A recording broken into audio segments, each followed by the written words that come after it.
Good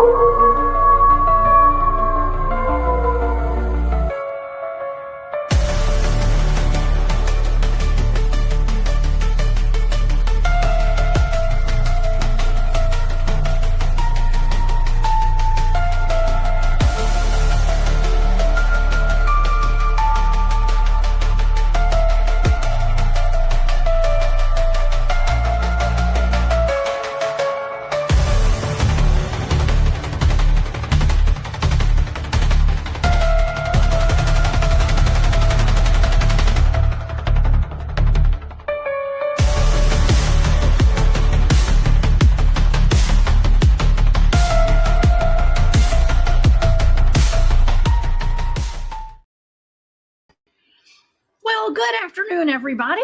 It's the Cryptid Huntress. I'm Jessica Jones. Happy Monday, y'all. Gosh, we had such a great weekend, and I hope you guys were able to catch our show from Saturday night. We had Gary Spikes here in the studio, and man, did we have a great time with Gary. We could have talked for probably 6 hours straight. Okay, but we did. We cut it short at 3 hours. So if you guys missed that, please go back and check that out. My goodness, if you're into positive interactions, and there's Gary in the chat. What's up, Gary?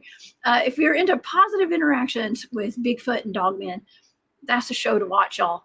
And so thank you so much to Gary for being here today and for joining me over the weekend. It was fabulous, absolutely fantastic. And all right, well, we have another fantastic show today, y'all. And I have two of my good friends here in the studio. We have Brian Minnick with Montauk and Strange, and we have Long Island Bigfoot himself, Mike, in the studio as well. And we're going to be talking about abandoned military bunkers, cryptids, and high strangeness on these sites.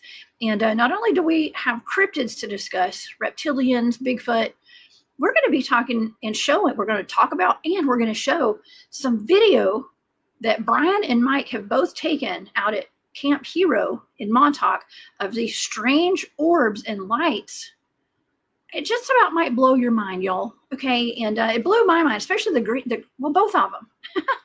And we're gonna show those to you guys today, and you can help us decide what these things are, because I'm not sure if they have decided themselves. Okay, but it's really interesting. And there are places, these military bases, facilities, the ones that have been abandoned, especially, do hold a lot of strange energy. We don't know what kind of experiments and programs they really had going on at some of these places. And I'm going to show you guys. I might even have some pictures of an abandoned, I think it's a uranium. I don't know if it was abandoned or not, actually. I thought it was until I pulled up the picture, but a Russian uranium plant. I think, had some reptilian, I think they call them tridactyl type prints, if I'm not mistaken. Okay, we're gonna look at those. Looks like reptilians have been walking around this uranium plant. Okay, so buckle up, y'all. We've got some rabbit holes to dive down today, and I can't wait. And thank y'all for spending your Monday with the Cryptid Huntress and friends. Okay, if you guys would like to check out my social media sites and get an archive of all of my shows, please go over to my website, thecryptidhuntress.com. You can find my calendar of events there as well. And the next event that I have coming up is with my good friend James Rink and a whole bunch of really great speakers and presenters at the Super Soldier Activation Conference down in Orlando, October 8th through the 12th. That's the next event on my calendar. I will be there, and I will also be at some UFO Comic-Cons, North Carolina, Tennessee, and I'll also be at the Molina Bigfoot Festival in November. So you'll have to check out my calendar over there on my website for more information. And also there's links to my Patreon there as well, and my shop that's called War Woman Goods. So thank you guys so much for all your support. And thank you to all my moderators and my channel members who are here today as well. Okay, let's get to our show today. Let's get to it. All right, so today we are exploring high strangeness at abandoned military facilities, including Bigfoot and other cryptid sightings, orbs on video, disembodied voices, strange lights, and much more. Gosh, Brian has done some more extensive research on Montauk and Camp Hero as well. We're going to talk about that today as well. I have he and Long Island Bigfoot Mike here in the studio. So you guys, without further ado, please help me welcome to the show. We have Mr. Brian Minnick of Montauk is Strange. Hey, Brian. Hey, always good to be here. Thank you for having me. Hey, of course. absolutely. Man, we always have a good time. We always do. Yeah. We do. And I also have Mike. His picture is not up here. Well, he's got a picture up. What's up, Mike? This is Long Island Bigfoot, y'all. Hey, sorry. I was trying to mute myself in the back. I guess I did the video too. Hey, Mike. Thank you so much for being here today. Yeah, absolutely. Yeah. Have you guys, y'all been doing okay? Y'all have a great weekend? Yeah, it was busy doing. I didn't get outside though, not much. Well, you've been doing a lot of research. Yeah, it's rough in the summer here. That's for sure. Yeah, it was like short. I don't know what happened. It came in late. It left early, and it had a heat wave in the middle. That was about it. Yeah. One hurricane so far. Oh my gosh, so far that's it. Got some good waves. That's about it. Yeah, that was nice. It's funny. I guess maybe because we live on an island that we're so used to it, but like I always hear other people about hurricanes and they all like boarding up their houses and shit, and we go to the beach and stand in it, and there's like hundreds of people out there just doing the same thing. Yeah, it's the best time to go surfing, isn't it? I mean, it's terrible. Don't do that. It's very dangerous, y'all. Okay? Yeah, that's one. Montauk is loaded with surfers, definitely, especially with the waves, with storms. Yeah. Mm-hmm. And then somebody filmed recently too. Brian brought it to my attention. What they thought was a serpent or like some kind of sea creature. No way. Yeah, I don't know what to explain about it. Like to me, I almost wanted to explain it away like it was a huge piece of driftwood or a dock or something, but it's really, really dark in color. And when you look at the waves, like the way they're crashing in all different angles and stuff, whatever it is moving against. Like it's not going with like the water; it's moving through it, like forward. So it's you could probably find it easily. But it's like too long to be a telephone pole, or even it's like really long. It's huge. It seems to move even at one point. I swear its tail went a little higher than but it's starting to make the rounds. I was just talking about that with Mike earlier. Like I film humpback whales from the shore all the time. Like, and this is huge. Whatever this thing is, it's huge. It's huge. Yeah. Really? Way bigger than whales. Like way bigger than whales. Well, I was going to ask you think it could have been a submarine, but it sounds like it's more like a living creature. It was like Go ahead. Yeah, no, I think the diameter was too small for a sub. Mm-hmm. More like a pencil or a telephone pole, like really long. And but I think all those waves just constantly coming in because right after that, I was down there and the water came over the beach and maybe 20 minutes after I left, there was a video of everybody running and getting out of there because all their cars got flooded because the waves broke over the beach. And I think that thing was getting pushed closer to shore. It's probably out further. But whatever it was, like Mike said, it's hard to tell. Yeah. Oh my gosh. Well, y'all are no strangers to the stranger things up there at Montauk, right? True. Yeah. The whole the Plum Island facility over there, and of course Camp Hero where we've been. We've talked extensively about it, but Brian, you've done some extra research since the last time I talked to you. What's going on with the underground stuff? Yeah, well, I was just like trying to wrap up what I already had for the second half of, like the books, like the archives, and I have the second half I'm putting together because I purposely stopped like halfway through and, left enough for the other half. But as I was doing that, I found so much more, not just by I started looking up the actual equipment, like the different kind of radars. And by the name, by the technical specs. And then I find that each one of these different, technical setups that they had for each model had its own little underground generator and control room. And they list all the equipment, where it is on the walls. I have like the standard plan. So I'm like, there's two of them next to each other right across from the computer building. And I also have been going through old aerial photos and I'm looking for those cuts through the woods, like where the trees never really grew back. And that's where they put in like the original utility tunnels. Now I noticed that the later additions are like right on top of those old tunnels. So like they were definitely expanding and adding on. And then I even went back to like the oldest aerial I could find. And I think I found the original, it's basically like an underground single rail for bootlegging built by Carl Fisher, who built like all of Montauk. And then the Navy and Army took over his property in 1939, right before World War II. So that would be a great way to just take his tunnel and go right out to the point from the center of Montauk town. So you can clearly see this cut in right through the woods, and it almost curves, like, you know how when a train comes to an end point, there's like that last big turn, and then it has a straightaway. It's exactly like that, and you won't believe where it ends up. At this place we always have been looking at, that's supposedly a mine where they were pulling boulders out of the ground to shore up Montauk Point. So I was working with this author in France for like 2 years now on a book, and he's like fact checking everything in my book. Thank God he found like some of the right stuff. I'm like, whew. But like he's sending me stuff, and he had these barracks that were built where the CIA was supposed to have a bunker on Montauk Point, and there was this little cubicle bunker that rolled down the cliff that was a lookout position, but there was this huge barracks there, and you can see them building the underground tunnel, and then back where the mine is behind it, there's a huge opening with a ring. Like you could literally drive like a truck up out an inclined plane out of it, pick up boulders. So I think that's the original thing that they were expanding. And then he sends me a newspaper article too, just like 2 days ago, that says there was a meeting at one point in 1968 where black limos went through town between two superpowers, like because it was always to spy on the Russian fishing vessels out there. That's why the CIA was there, you know, because they were looking at the radar, which was supposed to detect Russian bombers. So of course they were looking at B&L, New York City. But at the time in 1968, they met out there, and it says in the deep recesses of the CIA bunker at Montauk Point. It literally says that in the newsprint. So I got some amazing, like, you know, news, blueprints, and real scientific, technical stuff to back up a lot of this and help fill out the map more. Whoa! So hey, I'll that's share it amazing. I have it organized. I mean, you have some of the best data. I'm gonna call it data. That guy, what I say the other time, so he's like an encyclopedia with lips. It's like it's talking. It's amazing. Like it's amazing.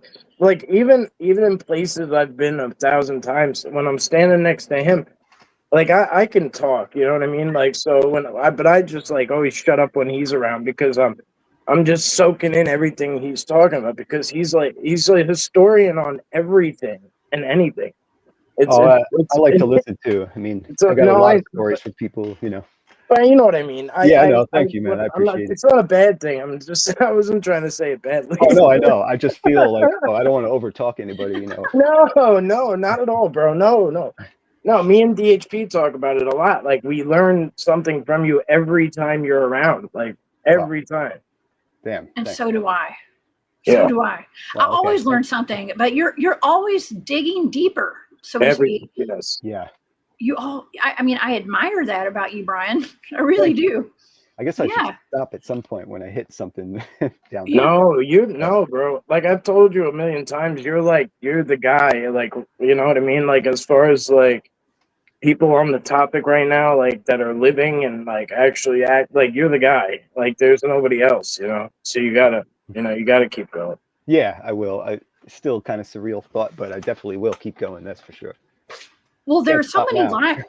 Oh, excuse me. No, there's so many lives that were affected by the Montauk project there, and and y'all know I bring them on my shows. I just had our Keem on Thursday night, and you know, a lot of people are affected by that, and so you know, we're never going to get answers from the outside sources like our government and stuff, you know, and so it's up to people like yourself, you guys, and me doing some remote viewing and having the whistleblowers, the survivors of all this come out as well. And I think that together we can, I'm not going to say solve all the mysteries, but you know, at least dig into it a little bit and get the facts behind it.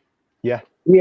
And the best way to put it, I think, is like Montauk is just it's I don't want to sound like I'm downsizing it or like minimizing it, but it's just one of the times that they were caught.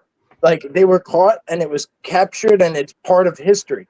And that's why it's so popular. But this happens over and over all the time, like everywhere. A lot of places, they're doing these projects everywhere. This just happens to be one of the times that they got busted. For whatever the reason is, maybe it's because we have so many eyes on things. I don't know. I mean, I personally drove past Camp Hero 100 times and went to the lighthouse next to it. And I've climbed the lighthouse and looked around the circle multiple times. I mean, and never saw the radar tower. Never knew what Camp Hero was. Didn't have a clue. Lived here my whole life. I was born like the year that the whole project ended. Over the course of like 35 years, I knew nothing. Even getting into the military, I knew nothing. Same thing with Kandahar. I was in Kandahar for a year. I knew nothing about the Kandahar Giant until I got back. You know what I mean? So like, it just goes to show you how close you can be to something, and it's just suppressed. And you know, and it's a very common thing here. We still have places like Plum Island and Brookhaven Labs, and there's even others that we know about. Me and Brian know about, and you know what I mean. And we kind of keep some of the things more tight-lipped because we want to be able to uncover it more before like we draw attention to ourselves, if that makes sense. But you know, like those places are right there in plain sight, and people just ignore it. Like it's just, they turn a blind eye to it. Yeah. Well, It was always about deception there. You know, they had those like the gym disguised as a church and house bunkers disguised as houses, you know, since day one. Mike's right. You know, you don't see it. I didn't see it either as a kid, and I was out there as a young kid that I barely remember the trips, but with family and stuff. And the base was still even sealed and active before, you know, 1981. So, but I was only like maybe 4, something like that. Oh my gosh. Well, when you go to Wikipedia and you look up Camp Hero and Montauk, it says it was, so this was a former Air Force station, the Montauk Air Force Station, initially commissioned by the U.S. Army in 1942. It was initially a coastal defense station disguised as a fishing village. Yeah, well, so the Navy base was a fishing village too that they also disguised. And the Air Force was created in 1948. So one of the very first Air Force bases in the U.S. on the East Coast. There were 2 in Jersey and 1 at Montauk. Like they had some, because it was it kind of was birthed from the Army. So like they had the Army Air Force at first, but then they just made the Air Force as a separate branch. And right away Montauk had some of the most cutting edge. They always had the most cutting edge stuff. So a lot of this stuff started at Montauk and spread around the world, especially some of the stuff they did with the SAGE radar, which was the most sophisticated radar, long range over the horizon radar we ever had. Jessica, I mean, Jessica, you've been in front of those bunkers before. Those photos don't do justice, right? Like, no, they're huge. massive. There's that, to me, I look at that photo and I'm like, oh, cool. It's like a hole in the side of a hill.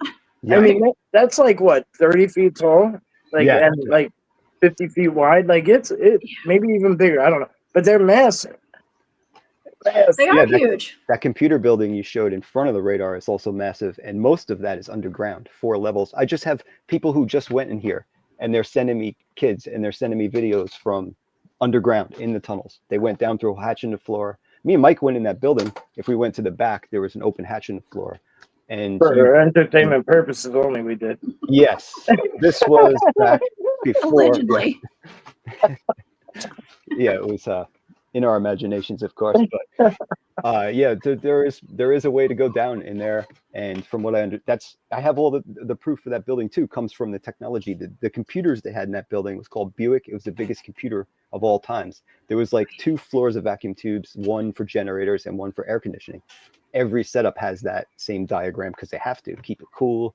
And they swapped out the computer system 3 times there in that building. And even in the original books, when Preston said they put in the Cray one and the IBM 3600 computer, that they did it in like a certain year. And when I looked, that's the exact year they actually took out the last official one on record, the Buick 2 or whatever. That's the only building. That's the only building that we've ever gone in that I got sick immediately. I mean, immediately. Like I think we crawled in somewhere, right? We got a broken vent we climbed through. Yeah. Yeah, that was scary. Yeah. I got sick like immediately. Whatever it was like, oh man, I cringed. I can't even, there's nothing, you know, when you can't put your finger on like how to explain it in words. Well, this is like one of those like gross, like sickening things that I've never experienced before, after, left, right, up, down. Like it just that one time and only that time. Yeah. I don't know what to make of it, whether it was something, you know. And you've been talking about portals lately, right, Jessica? And yes. And a lot of different things, and I've been wanting to like jump on and like say so many things. And well, like Stranger Things is one of those shows that like touches on the things that can happen. Like, you know, it's they say they're in Indiana in the show because the Duffer Brothers got shut down like right away when they wanted to call the show the Montauk Project. They got shut down, and like and then Stranger Things developed, right? But that's one of the places where they talk about like how opening a portal against you know, like against nature's will or whatever, without invitation, to tear a hole in time and space, and how badly that can end up, because you don't know where you're going, and they end up with into this underground, right? The underneath or whatever it's called. I forget what they call it. Upside down. Upside down. Right. Yeah. And then these things come through, and then we have this shit show. And whatever. I won't dive into the whole show. I'm sure some people have seen it, some have not. But it's. I think they did a good job on it. It's just it's very vague when it goes to what they're doing with us knowing all the facts and knowing all about the history and stuff. Like, it's easy, or us knowing the locations and stuff. It's easy for me to watch the show and be like, oh, that's supposed to be this. Oh, that's supposed to be that. Oh, that's this. That's that. Like, but it got a little far away from, to me anyway, what the story was about. But it was well, when I first met you, Mike, I met you a long time ago. Okay, a while back, and I brought you on my show. I think it was at Spaced Out Radio. We were talking about Junior. Okay. Yep. And through you is how I met Brian, of course. And but I had heard about Junior. Okay. Great. And this is also like Bubba's area too, as well. Well, I mean, they're close enough. They're close enough. They're both on one side. They're each on the one side of the Pine Barrens from each other, I guess, is what my understanding anyway. But I'm sure they can, be in one place or the other within the snap of their fingers if they chose to. Mr. Gary Spikes was on the other night, and he touched on a lot of things that were very important, I think. And I hope people paid attention to what he was saying, because it's so, I could totally relate to his understanding and what he was saying about certain things. Whatever. Anyway, so Junior is, if you look at the, right. That's what people were asking in the chat about the monster, the Montauk monster. The Montauk monster is that thing that washed up on shore, I think, which is a little different. Well, but there was, but there's also Junior. Well, the Montauk Monster, that was a newspaper article that they used. So, again, they're reusing a name to clickbait locals, us, because we already know about the Montauk Monster. Yes. So, you know what I mean? So, it's like a clickbait title to re-trigger our brains to read their stupid magazine, right? But, I mean, or their paper, right? But go find that article. Good luck. Like, it's gone. You know what I mean? So, like, it's amazing how this island covers up everything, like, immediately. Even when I see things here happening, I go to look it up and find it, and even live feeds of somebody. So how many cameras are there out there, and people with internet and live feeding, and that you can't find anything. So forget about history, or whatever history they don't want you to know anyway. So when we get back to Junior, that was a lot. As far as they left a lot behind. Yeah, that's no doubt. Yeah, but again, people turn a blind eye to it all. Yeah, they do. Yeah. But as far as Peter Moon, if you want to talk about Peter Moon, he puts Junior in there as the destroyer, right? Is that right, Brian? Is that kind of how it went? Yeah. Well, Preston, he was ghostwriting for Preston, so it was Preston's story, but Peter Moon, added his. Gotcha. I don't know what he added particularly, but. I've actually recently heard from somebody else who is, swearing that they're there, like on the document even, and they said there were 6 different monsters that came through a portal that wrecked stuff, and Junior was just one that got up to the surface, something like that. So, I hear different stories, and there's a lot of people who say they were in the chair that day, and I'm trying to get all their stories too without, causing conflicting reports. I just want to kind of basically say it, but. Well, I could talk to myself, Jessica, and just say this, like, I had what I call a drive-by, right? And it's like drive-by mind speak almost, right? It's telepathy, but it's not like I was interacting with Junior on like a deep level or anything, but we were like there, and that was where my focus was, and I was trying to manifest something, and that's when I was led right to that, right into the woods. I mean, people have been searching there for years, 20 years, whatever, 30, 40, trying to find things there, and I stumbled across something, and it was not me. I can't take credit. I was guided to it like a magnet, drawn to another magnet. When I found that reel to reel, the tape, the reel to reel, yep. Yeah, reel to reel. And there was the big J lead sinker, like a fishing sinker, like a big J, right, Junior. Right, it was right next to the thing on a rock. And the telepathy that I received was like Junior communicating like I wasn't the monster. I put an end to the monsters.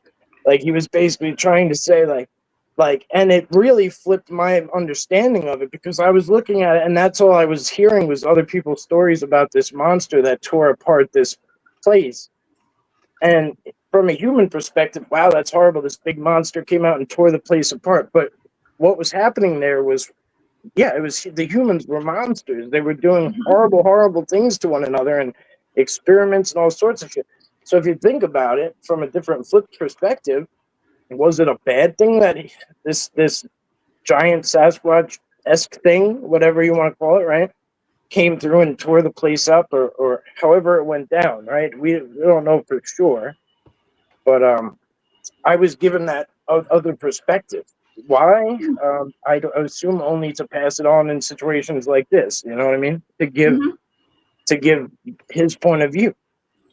Yeah. Okay. So if this was happening at Montauk at Camp Hero, we hear about all these like large ion colliders, large hadron colliders, all these different experiments like the Manhattan Project was going on at Oak Ridge Labs in Tennessee. I mean, that's just stuff that we've heard about. It's kind of been put out to the public, right? We don't know how many experiments and black programs are going on in these underground facilities at different military bases all over the world. Everywhere. Okay? They're everywhere. And so if they're producing from the upside down, as they called it on Stranger Things, creatures like, and I say creatures, but like forest people, Sasquatch, Bigfoots, Dogmen, interdimensional beings, if they are coming through portals, and they're admitting now, there are people, scientists that are admitting that there are entities coming out of CERN, underneath CERN out of portals. Imagine at all these different sites. I'm not saying they're all abandoned, but some of them could be. Imagine maybe that's where a lot of these creatures that people are encountering are coming from places like this, some of these bases. Absolutely. And you hear these stories about like, oh, there was a UFO over this base, or oh, I saw this at that place or whatever, and this happened there. And that's active stuff going on. That's active timelines. You know what I mean? Like, absolutely. Like there's places where that's what I was trying to say earlier. This is just one occasion where the feds got caught up and it's put out there in history where there's just a little bit of weirdness and high strangeness that's actual history, and it butts up against each other, and we're left to peel that back and figure out where the fact and fiction lie, right? And that's where I try to play my role, and at this point I've learned so damn much from Brian, but in the beginning I used to try to just be and kind of just experience everything and feel things out, and from a cryptid angle or from a paranormal perspective, or just kind of see what was going to happen. And Dark Hour Paranormal, of course, would come out with us and do his angle on things, right? And we all, over the years, we did these expeditions over and over and over again with each other and just combined it all. And then that one year when you were there was awesome because all the guys came out too, and it was guys and girls from everywhere. It was great. I don't know. That was a lot of fun. It was very interesting. And you brought up Arkeem earlier. I think he's planning on doing something in the future. We'll get on that another time. But anyway, like you said, this stuff happens everywhere. Like the Manhattan Project. These projects that we talk about, they're just a couple. You know what I mean? They're just a couple of things. They're trying to move Plum Island to Kansas, Manhattan, Kansas. So I don't know anybody in Kansas besides one guy, and he's freaked out to even go in his woods behind his house. He hits me up once in a while and is like, what the hell could have left this here? And he's always getting these weird organs or animals left on his steps. Other than that, I don't really know anybody out there, but it might be a good place to check out. So I always say, no matter where you are or what you're doing, it doesn't have to be an exact science. It doesn't have to be a mermaid. It doesn't have to be a Bigfoot. It doesn't, but you got something going on. I guarantee it. Yeah. It's just a matter of, peeling back the local onion, I guess. It is. I think that in Kansas, if I'm not mistaken, that's the airplane capital of the world because a good friend of mine lives there. Okay, someone who comes on a shows with me a lot. His name starts with Barry. Oh, okay. I didn't know that. I didn't think know that's Kansas. I'm pretty sure. Maybe I'm not. Maybe I'm mistaken. But he's Oh. out in the Midwest, and it's somewhere around it's the airplane capital of the world. He said, Wow. or aviation capital of the world, especially the United States for sure. So they're maybe that's why they're locating there. But I mean, who knows? That's weird. I didn't know they were moving. Like there's always a starting point for these things, and then they always like as far as the technologies, and then they spread across the planet. But like the reason that Stranger Things merged that lab look like from B&L here and the accelerator is because literally on Long Island newspaper Newsday in 2012 they put out this article that we are doing an experiment that could open mini black holes and eat the Earth and then the galaxy. I mean, and then the solar system and then the galaxy. And we don't know where it would stop. Yay. And so sounds like fun. I got these art pictures of those colliding the atoms where they're making the Higgs boson particle. And when they discovered that it's a particle that's here sometimes and not, and then here, so it teleports in and out of existence. It's called the Higgs boson. And that changed everything. They say that's the reason for the Mandela effect. That actually happened on Long Island, not at CERN. But I knew a guy that worked with CERN and B&L here together, have something called Atlas. And that was their joint project. Like you said, the one down in Oak Ridge with CERN is called Alice. So they have these similar names. Right. But, you know, like some of those facilities were built later. Like B&L's been here since way before World War II. And they made the first graphite reactor. They made the first video game, table tennis, in 1968. They made maglev trains. They invented in 1968. So that's Brookhaven Lab. B&L is Brookhaven National Lab. Yeah, it's like 5 minutes from my house. It's like right here. I'm on one side of the Pine Barrens. Brian's right like in the middle, like in a good spot, and then I'm out in the water pretty much, like where the forks are like this. Right in the middle, yeah. Yeah. I don't know. Anyway, like he was saying, Brookhaven Labs, like it's got a bunch of stuff there that don't make sense. The stuff you were saying earlier too, all the projects that they were doing, like. There's what's the thing they got there that just it always bugs me. What's it called? A separator? Oh, the atom collider. Atom separator or something. They have the national synchronistic light source, which is like a UV and infrared and ultraviolet cannon. And then they have 2 or 3 colliders, but the biggest one is the RHIC, the relativistic heavy ion collider. And the one at CERN is called the LHC, the Large Hadron Collider. CERN is just a facility. LHC is the name of the ring. And the ring here is called RHIC. And the place here is called B&L. So it's a lot of acronyms. But I think it's an atomizer particle separator or something like that. Yeah, like Mike said, they're like tearing holes in time and space and literally telling people about it. But it just goes over most heads in that sense. And letting creatures come in and out of it too, apparently. The side effect, like Mike said. That okay, so and I can speak, I've only heard rumors. I can't say this is true or not. This is for entertainment purposes only, but in Atlanta, I've heard that there's a large hadron collider underneath downtown Atlanta, or an ion collider. I don't know, it's one of those. Something like that. Atlanta's not real. I mean, it's Atlanta. Well, I lived there when this happened, when they turned it on. Well, if you've been there and you lived there, then you know that place is insane, like on so many levels. Mm-hmm. It's a very, very interesting place. Like it is. Well, here's what happened. From what I was told, I remember there was an uptick in crime, especially around like the downtown area. I don't know. I'm not going to say exactly where, but just parts of downtown, right? And there were unalivings, muggings, carjackings, like crazy, rapes, you know what I mean, like everything. And it was near, there's a lot of colleges down there. I went to college at Georgia State University, okay, and it's one of the colleges I went to, okay, but I was down there. I was working, and I was also in college at the time when this happened.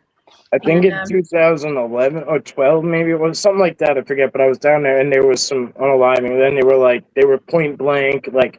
And there was like a dozen of them in like a week or 2 weeks period. Oh man, it's an everyday thing. Yeah, and our even this was down even all the way towards Benning, like the activity, because that's when it picked up.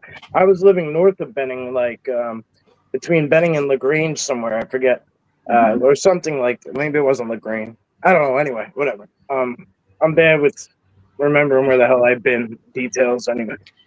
So. Well, all I know is that I was told that like this is like I said, it's just rumors. I don't know. I can't verify this. But I was told that maybe some crime had picked up because of that. Like something had come out of it. It was something very dark, bad energy, and it just infiltrated through the whole city, basically. That goes to the old original Montauk story, how the radar was affecting people in town, animals, people would gather, and crime would uptick. That was a whole part of like the very first book that came out. So that's interesting. Mm-hmm. Well, when I saw they cloned Tyrone, I said to myself at the end of it, I said, maybe that's what Atlanta is. I was like, maybe that's what it, because I can't put my finger on what it is, but that place is high strangeness. Now, maybe it's just on a human scale. I don't know, but I mean, if I'm from there, I was born in Atlanta. Okay, like I'm from there, born and raised. All right, Yeah. And so yes, stranger things are in Atlanta. They come out of it. Look at me. I got something for you that I found recently that you're going to love. It's from the original early internet lore surrounding this whole topic of Montauk and everything. And I went back, like Wayback Machine and all these old sites. And I was looking for some stuff of the mentions of where the chairs were built after Montauk, because it was the prototype. Then they built them in 3 or 4 other bases. One was upstate here, Rome, and they mentioned Atlanta. They had a chair at Dobbins. And so this is, speculation. Dobbins Air Force Base? Mm-hmm. That's what this is just something somebody wrote on the older internet lore that I dug up. And he's a well-known person that was involved with the original whistleblower circle, like a second generation kind of person. That's enough hints, I guess, to figure out who it is. Wait a second. Okay, Dobbins, if I'm not mistaken, because we got Lockheed and Marietta, which is like kind of northwest of Atlanta. Dobbins is down near Macon, I think. Now, I may be totally wrong. I don't know, because the Dobbins, I think it was Dobbins down near, like, more towards, like, it's like almost an hour south of Atlanta. But that is one of the places, actually, let's pull up a map, because that is one of the places where there is an entrance, allegedly, to an underground dome right absolutely. There you go. And, you know how many of these places have, like sub... They have little subcontracted, like, names, like, with acronyms that you'll never be able to figure out. But most of these companies have shit going on that they're doing, that they're funding. You know what I mean? And it's all to keep up with the feds. Like, it's all, you know what I'm saying? Like, it's not. I don't know. This is for entertainment purposes only today, y'all. Yeah, well, fine, sure, but you know what I mean. Like, it's horrible. Lockheed is. I mean, I have a cousin that works there, and I mean, I have so many friends at workplace. I got one that works at it's the big museum, Brian. What's the big museum in the city? Like the Smithsonian or something? No, the other Washington. one. Wait, Natural History Museum. Yeah, that one. History. And he's in charge of bringing all the stuff out and putting it out and making sure nothing gets like taken or whatever, or misplaced, or it gets properly put out and taken back away and this and that. So he goes into the places where all this stuff is kept, and like. So he's in charge of all that stuff now, and he's like, I cannot wait for him to quit, like, or whatever, retire, so we can talk to him publicly, because you guys are gonna love it. Like, and then my cousin also, he works down at Lockheed, and he said that the closer and closer he gets to, leveling up, or whatever it's called, promotions, he's finding more and more out that he doesn't like. So I mean, I stand corrected too. Dobbins is in Marietta, y'all. It's not okay. I'm thinking like Warner Robins. Okay, Warner Robins is right there where they have another base there, some kind of I don't know if it's Air Force or some kind of something there. Because I actually went to a rally there one time, a presidential rally. Not going to say who. Okay, we keep politics out of this. All right, but anyways, I went down there a few years ago, and it was fabulous. It was awesome. Wow. But anyways, Dobbins is in Marietta. That's where Lockheed Martin is located as well. And there's a whole lot of military stuff going on there. Skunk Works and all that. Right. Wait, my cousin's in North Carolina, so maybe it's not Lockheed. Maybe it's the other one. What's the other one? Anyway, it doesn't matter. They make weapons for the military and crap. What the hell are they called? I forget. It doesn't matter. It's not important. Oh man. Well, okay. So there's all this. Okay, there's so many like cryptids and stuff that are located, seen on these military bases, especially here in Georgia. Hold on, I'm getting a text. Okay, I thought maybe I was getting a message from my mother. My mother is in the chat today. I just saw her, but okay. So there are all these reports of cryptids on these military bases, whether they be, I mean, I've actually was having some conversations with some of my Bigfoot guys that were telling me, you know, there are some places that are either secret, underground, deep underground military bases around like middle South Georgia that we were talking about. You know, I do a lot of my research over the Troop Herd Corridor, which is like middle Georgia, not too far from Fort Benning. Okay, Fort Benning. Yeah. That's like it's an airborne school, right? Is it this Army? Yeah, it's Army got airborne school. It has airborne. It's not where you go after you make airborne, but it has airborne training. It actually has training for almost everything. I mean, almost every training, you know, from officers to Pathfinder to Seers to this to that. Like, it has almost everything. So, but it is a big airborne school. Absolutely. Yeah. And then the one in Fayetteville, I think North Carolina is, I forget what it's called, but that's the other one that people go to. But Benning is a huge airborne school. We actually, our motor pool, when I was in Benning, I was just doing regular mechanic stuff in the motor pool, and the week 1 classes were right next door to airborne, and they used to try to get me to go all the time. I mean, not a big fan of the air. I mean, I don't mind flying, like being in a plane, but I'm not jumping out of that shit. Like, oh my gosh! Well, that's what they do at Benning, and I have multiple friends that have had either down at Fort Stewart in South Georgia or at Fort Benning. Both have had Bigfoot sightings on the base, like while they're out there, like doing drills and stuff out in the woods. Mine was at the face front, to face with Bigfoot. Yeah, mine was at the front gate. I think I told you about this, and I didn't know that this was my first probably Bigfoot encounter. If you want me to tell it briefly, it's not. Please. So I'm with my friend, and he's we live across the border by Phoenix. What's the town in Alabama? Phoenix City. Phoenix City. We lived right outside Phoenix City somewhere. I don't remember exactly where it was.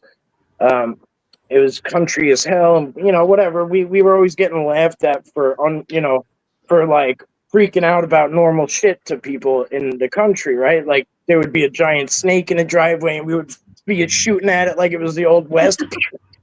You know, like, we would go nuts and shit. Yeah, so I lived with a guy from Brooklyn and a guy from Queens, so that's pretty much like, they're both pretty much like they're not exactly the city, but they're definitely not the suburbs. There's not a lot of woods whatsoever, so they're not used to it.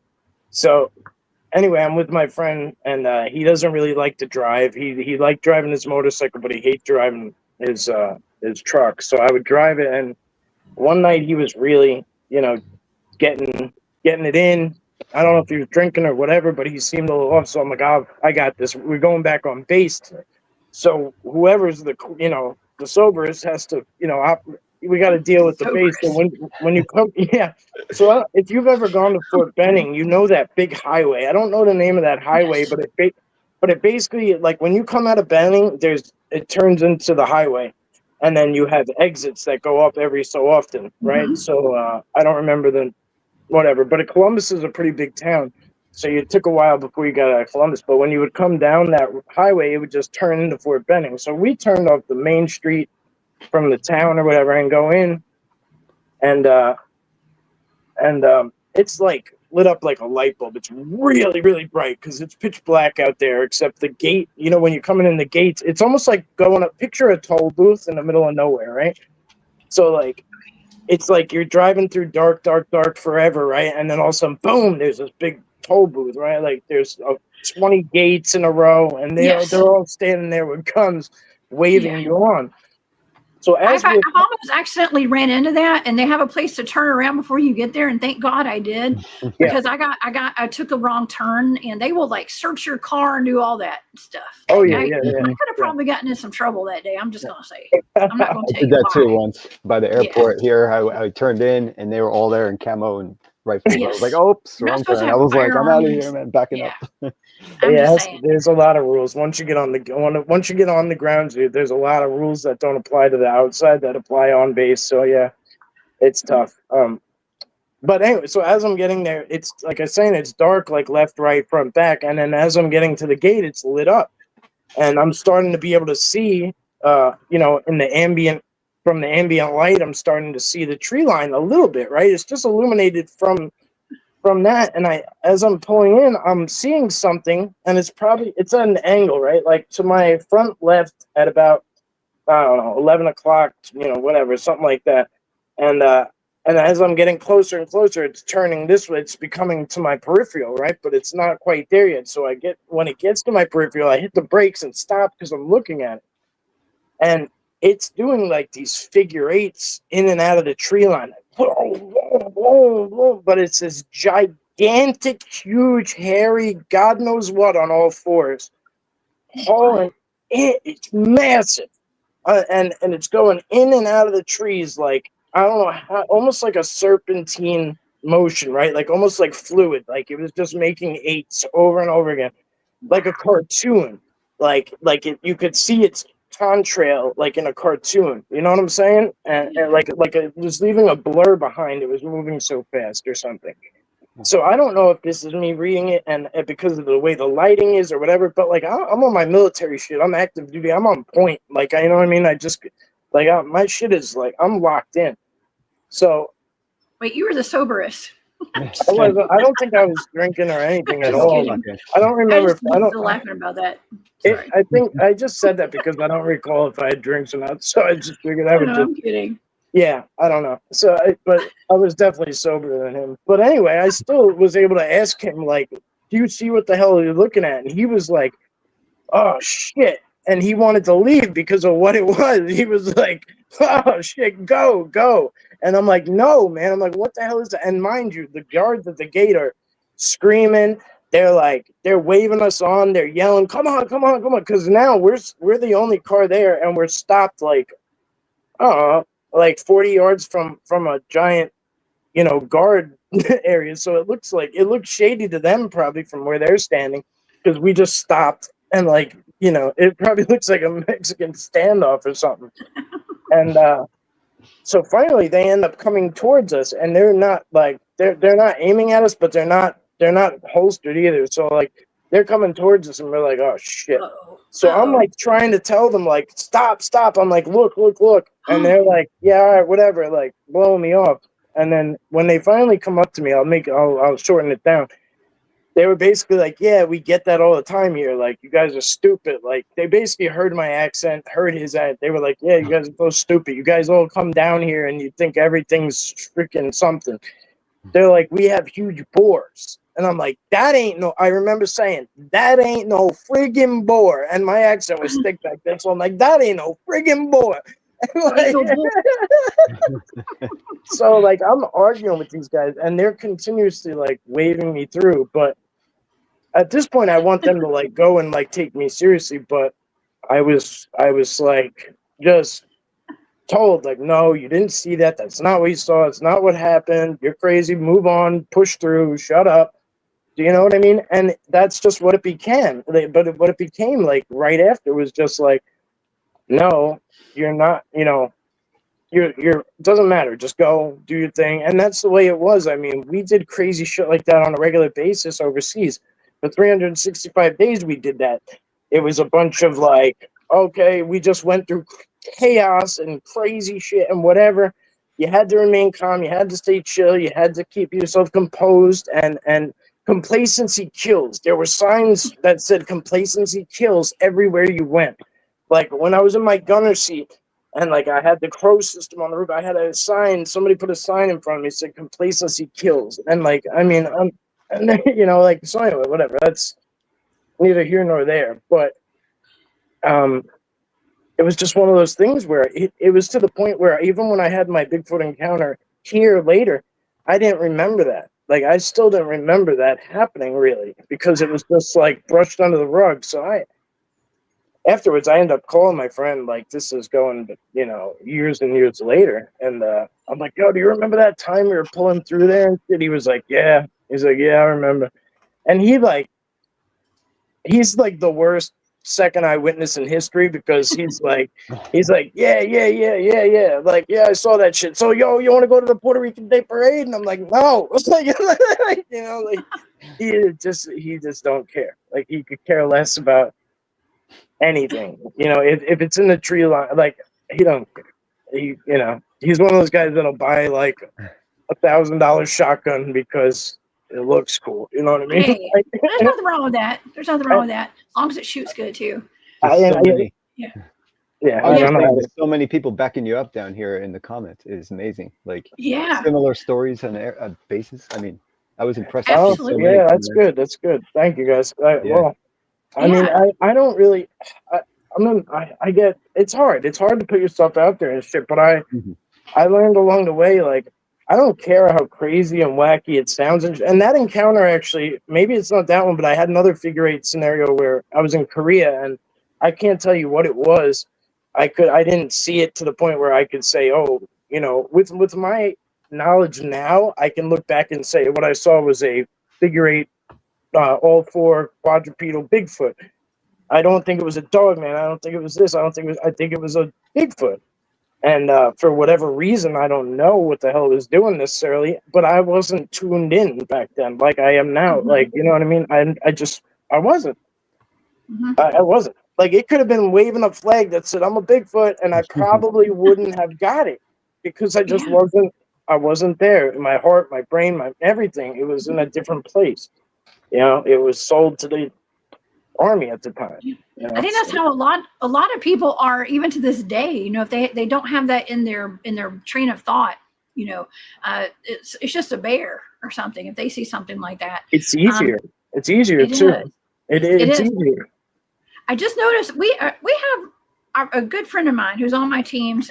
This is our resident nuclear scientist, Don Tart. Okay. Nice. And an excellent Bigfoot researcher, cryptid researcher. He says he works at nuclear power plants, y'all. And I was going to get into a nuclear power plant story today, if we have time. But he says, I investigated several sightings at Fort Jackson's airfield in Columbia, South Carolina. Thank you, Don. Thank you for being here, Don. I'm super excited to see you in here. And yeah, he's done a lot of investigations when it comes to Bigfoot and other cryptids. Y'all, we need to show that video, okay? Because I wanted to show the video. This is a Camp Hero. We have 2 different videos that I wanted to show you guys, to the audience today. These are compliments, and with your permission, Brian and Mike, I would like to show this video of the green light first. Let's do the green light at Camp Hero in Montauk. Now, can y'all explain to the audience what this is? I mean, even though we probably don't know exactly what it is, we'll leave it up to the audience kind of to decide what they think it is. But explain it while I pull it up. We just saw this bright green light, and we started chasing it. Like, I was keeping it in focus as Mike would move ahead, and then he would keep it in focus. I would move up, but it was raining so hard, the raindrops were stopping my video every couple seconds. They were hitting the stop button. So it was a wild day the whole time. We had all kinds of things happen that day before that as well. A lot of Bigfoot activity, and it's like a known spot that I go to regularly. I was going there for years, over and over and over and over, every day for years, and because it was so productive and it was such a good spot over and over and over again. So it was kind of like a layup, and I would get activity. But this was really good for both of us on that occasion. And then this happened right towards the end when we were leaving. And like he said, I was like, what the hell is that? So I start filming, and it's downpouring. Like if we lifted up our hands like this to film, your sleeve would fill with water. Like your jacket sleeve would fill with rainwater in seconds. It was pouring. I mean, hardly pouring. But we didn't care because it was so active and so awesome. So on this occasion, like he said, I would film it and I would be like, all right, and we didn't want to lose it. We wanted to try to get closer. But there was nobody out there. There was no way there was anything else out there. Like, this was very interesting to me. It was something self-illuminating, whether it was an orb or whatever. I mean, it's up to your interpretation. But like I would film it and then be like, all right, do you have it locked in? And he'd say yes, and he would watch it, and I would move up like 20 yards, and then I would film it and then say, all right, I got it. And he would move up 20 yards in front of me, and we were trying to do that to get closer. It was really bright. It looked almost like an welder's arc for, at times when it hit that white. So bright. But yeah, you couldn't keep a fire lit in this, you know what I mean, in this rain. I don't care what you had lit on it. So whatever this was very, very powerful. It's very interesting, and it almost looks like a laser light or something, but it's not. It's like like an orb, and it was moving. it's not just in one place, like right there on that fence. It was like moving around, and you guys were having to kind of chase it. Yeah, It's it's just pretty. to be moving. It was amazing. Yeah. It is, and this is at Camp Hero where the Montauk project took place, where they had teleportation experiments going on. The Montauk chair, they were sending kids in through space and time, right, to do all these different experiments and stuff. Just very strange things happen on that property, and now that we've got these lights, is this the first time you guys had seen a light like that there? Well, we've seen them elsewhere. But I mean, that's the first time I ever see anything like that. I mean, in the sky, I've caught a lot of stuff, even in pictures when I've been safe, of course. But not in the woods like that, just lighting up, through the foliage. That was insane. And but Mike got that other one he recently showed me, which, was not similar, but another instance of it. I always wonder about will-o-wisp too, but I know this isn't that, but. Those are also like a glowing green ball of light sometimes, but are usually around swamps. And a couple people where I live actually went missing recently, and I was wondering if they like followed some light or something. And they were found all in the swamps, and there was no reason for them to go out there at night. It's weird. Well, I mean, I was with him. When was I at your house? About 2-3 weeks ago, and I was like showing. We were looking up at the sky, and I was like. I was just like, look at this shit. Yes. And the sky was a perfect example, because within 20 minutes, I think we saw 3 dozen UFOs, and you can call them what you want. Some people write it off as space junk. Other people say, oh, it's a satellite. I'm talking dozens and dozens, like every few minutes. They're all going in the same exact line. Some going in the same direction. Right. That one particular time that you noticed that, because yes, that was amazing. They were all going. I've never seen that where they were on the same trajectory at different distances, and almost like a natural Starlink, but at different, junctures, or whatever you want to say. So I went out there the other night because of that, because Mike was pointing that out, and then I brought the psionics out there, sat in the chair, and on the first one I saw. I swear I have to go back and watch it, but I swear it makes a turn at one point. It just changed direction. When you use the psionics, you'll see ones that do. I've seen the one that did I call it the Zorro, because it made it. Now, mind you, when you're looking through the psionics, you're using a monocular, which is a one-eyed binocular camera. So the lens is this big. It's tiny. You're looking in the sky, and the sky, you can look any which way, every which way. And all you have is this tiny little frame. So whatever this thing was went out of its way to show itself to me, and it did the Z. It went zang, zang, zang. It did a Z like that. No, you show me anything that can cut on a dime like that, let alone at that atmosphere, at that level of height, no blinking lights, no FAA, no Flight 19 radar, no freaking satellites in the area. Like, I mean, we're not rookies at what the hell we're looking at and what we're doing. We don't, we're doing it because. We're not. I'm not chasing satellites at this point, or helicopters. You know what I'm saying? Like, we've ruled everything out. Yeah. And we don't like. That's why I try to emphasize the most to people. I don't put in every free moment of my time into this shit because I'm not. I don't know how to put it. Because I'm unsure, I guess. You know what I mean? Like, there's definitely, a lot happening here. I think that's part of like the intuition, just kind of looking at the right time and getting lucky, it seems. But man, for sure. Also not wasting your time spending it. For sure.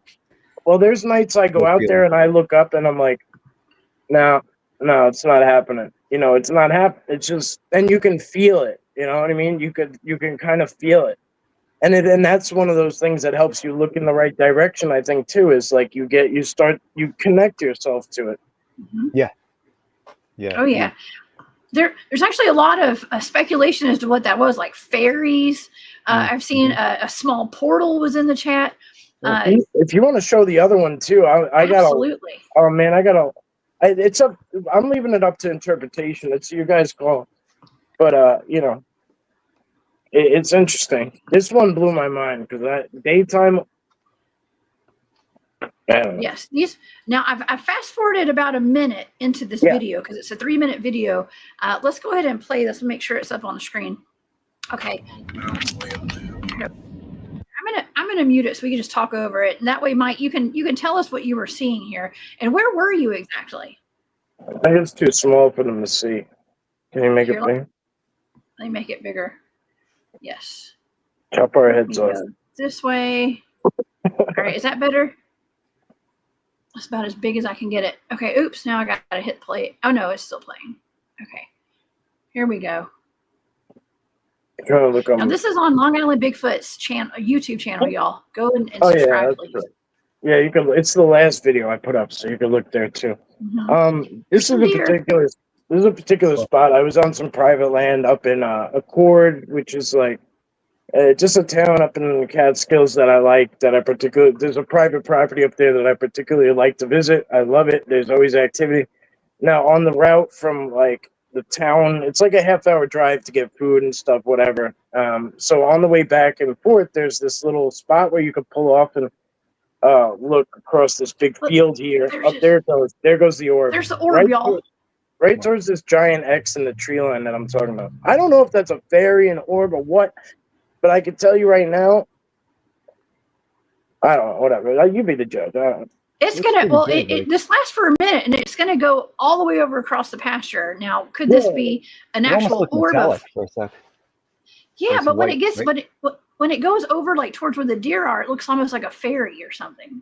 Yeah, Wow. right. Because it's almost like see-through-ish. Yeah, yeah, it does look like that, and more white in the center. Is it a It like does. you Look how think fast it is. the size of like a pumpkin or something, or like a baseball?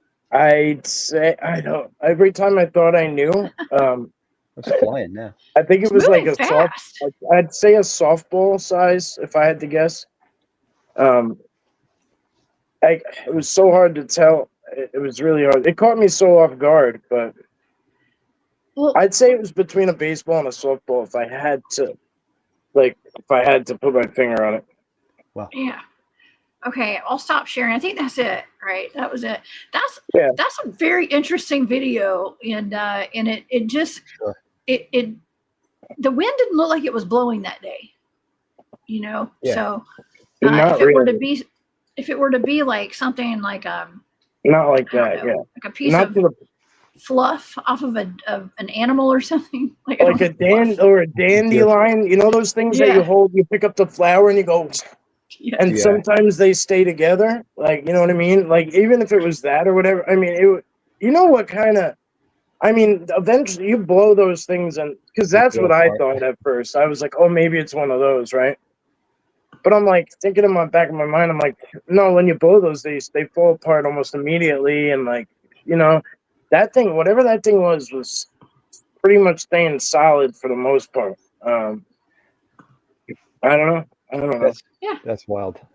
Yeah, I've never seen It's a it. cool capture. Yeah, I mean, you're It in the video, so we didn't have the volume up, but in the video, you're pulling in there and you say, "Oh, there's an X structure."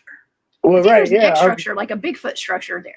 I stopped at that exact spot a couple times, and like, I'm like, I was literally looking for the herd of deer, and I'm about to back out because I'm like, oh, they're not all there yet. So I guess the activity for the night hasn't started yet. So I'm gonna back out and leave and come back in like in a half hour, an hour. That's my mindset. I'm like, I'll come back because I'm reading the deer. I don't want to give away too much. I say in the video, I stop myself from saying, but I'm reading a lot of different signs that I normally read to know when I should put myself there. Mm-hmm. You know, the optimal time to plot myself in without being invasive, because I don't want to be in their shit for too long. Right, so like, I also am not in the mood to hike like 200 hours into the woods. You know what I mean? I just didn't have that kind of time, so I'm trying to do something optimal. So that's the spot I picked. So that's like the third day that I'm pulling into that spot, and I'm finally saying, "Oh, it feels right. Like it feels right." Like, and I'm looking at the X, and like you said, right? I say something about the X, and then that thing just floats into the picture. Mm-hmm. Timing too is everything. And last time I went there, oddly enough, there was like probably another 100 yards down. I got out and I started walking the tree line, which is a huge creek next to that too. And you can look up and see Mohawk Mountain in the distance in the beginning of the video, it's just a magical area. Like that whole range is really special, like really special. I've been doing a lot in the Shaolin Gunk lately, which is like translates loosely from Native American. I forget what tribes it is, but the smoky air basically. It's just got this weird like, almost like even when it's not cloudy, it's like I don't know. It's a really special spot. Really really cool area. Northwest Native Tracker says that X may mark the game trail the deer come to the clearing by. Yeah, Maybe some kind of a marker. Obviously, well, X's are usually markers. Absolutely, it could be. Could very well be. Absolutely. Well, you went there, okay, because your intuition took you there, right? And so I can appreciate that. But you know, I have had an experience. At least I've had at least one that I've told my audience about, where I saw an orb of light, and then it transformed into like a hoof, like a gruffy huff and a growl together. And so I don't know if it's like a non-corporeal form of like an energy or like a Bigfoot coming through a portal. I mean, I don't know what that is, but Did I mean, you see, some people, X-Men Banshee in one of the movies sends a little bubble of sound out, and then when it pops, it blows it like, it was almost like exactly what you just said. No way. Yeah, he has like a sonic voice, sonic scream or something. I don't remember, but he sends like this bubble, and then when it pops, the sound comes out and like knocks the person. It's a lot of very high decibel or whatever. But yeah, it just reminded me right of that when you said that. Oh, I need to check that out. Yeah, definitely. It's probably quick clip. Well, because they do soft disclosure in movies, especially Marvel movies and like superhero movies. Ahead of their time. Yeah, some of those stories out in like the 60s and stuff, even when they remade it. Man, that is so cool. Yeah, we love connecting dots here, Brian. Thank you. Yeah, always. Yeah, because we're always trying to figure out, like, I know, Mike, you've seen this too, like all these orbs we encounter out in the woods when we're looking for Bigfoot. It's like, well, are these like spirits? Is it, what do you say, swamp gas? What is that? Raymond Saminsky says swamp gas my ass. Yeah, he wrote a book. Had me dying. Weather balloon, swamp gas. There's when people like I always have that question, are Bigfoot orbs, are they connected to orbs? Are Bigfoot and orbs connected? And it's like, you can't just answer simply and say yes, because they are, but it's like there are also a lot of other things, and a lot of other things that I don't fully understand either. And I think they're connected to a lot of different things. Just, you know what I mean? The energy, the vibration, the frequency, the light, the colors are different things to different spirits, species, cryptids, whatever the case may be. If I had to take a wild stab at what you experienced with the sound and the light, the orb and the sound, I would say it was something that was changing like form through a breathing exercise, right? Like, because in my experience, the younger ones are a little less experienced at the fluid motion of passing through things or energetically changing. They need a little more of a like learning to walk, right? Like they need a little more of like a 1, 2, 3 like step, right? Like do this, do Control Alt Delete, right? Like, you know what I mean? And then like eventually that typist goes and it's done, right? You don't even think about it; it just happens. If I'm making sense, I'm trying to. Yeah. Well, it happens so often. It's definitely worth looking into a little bit more as far as the research goes, because orbs are a constant in the research. Constant. And it doesn't matter what kind of research it is, if it's cryptids, if it's paranormal, UFOs, there are orbs. I always feel like it's like some kind of effect of just interdimensional crossover. Like when you come in or out, I don't know, because like if you try to put your finger on a 2D piece of paper, you don't see your finger pass it through. You just see the little slice of dot, the tip of your finger, and then the round circle of your finger only. So like, what does it look like when 4D passes through 3D? It might be something like that. Who knows? I think all those things are connected, like you said, all of them. Yeah. And they're all around us all the time. And when you say connected too, like that was one of the main things. The first time I met Brian in person was like him and Danielle helped me figure something out that and Rob, this guy Rob that would go out with us too. All three of them, they were very helpful and very instrumental in just pinging these things together for me. They were talking about the microcelium underneath the layer of forest, and I had always understood the connection that they were reconnecting the trees and the circuit and using the bends and the breaks, and it was all very mathematically done, systematically to reconnect dead trees and this and that, and connect the forest through these interwoven Yeah. circuits into like what I call outlets, like they're outlets in your house, right? Your wiring all goes to an outlet. Now an outlet is a tree structure. Now you have all these interconnected things like bends, tucks, breaks, everything, and then you get to the structure, and that's like an energy, like a charging station for your Tesla, right? That's where they sit, hang out, load up, charge, right? So whenever people say like, "Oh, how do they survive off just this, and this?" Well, they don't. They're not just killing deer and only eating rabbits and only eating this. They're not just eating. They're much more advanced than we are. They're energetically charged. You know what I'm saying? It's a very, very deep conversation I'm just touching on right It now. makes But a lot of sense. yeah, Yeah. but it was something that I figured out very early on Mhm. when I was searching out what do they eat. You know what I mean? Anything and everything, but they don't need anything. Yeah, Mike's right, because the mycelium is like the information net. It's like the internet of the forest. All the trees are Mhm. connected, and they're literally conduct electricity. The mycelium ropes and strands, and they. So I mean, the trees above, below, they all have a huge communication going on, and there's electricity flowing through. We were also talking about live and dead wood. Remember, Rob, as an Yep. electrician, pointed out the Right. dead wood will not conduct electricity. So Uh-huh. when Mike always points out like the live bends and the breaks, they always had that connected fresh wood keeping the circuit going. Mhm. So we started looking at like circuits on like circuit boards and looking if we could find those shapes in the woods, and we were talking about all kinds of stuff.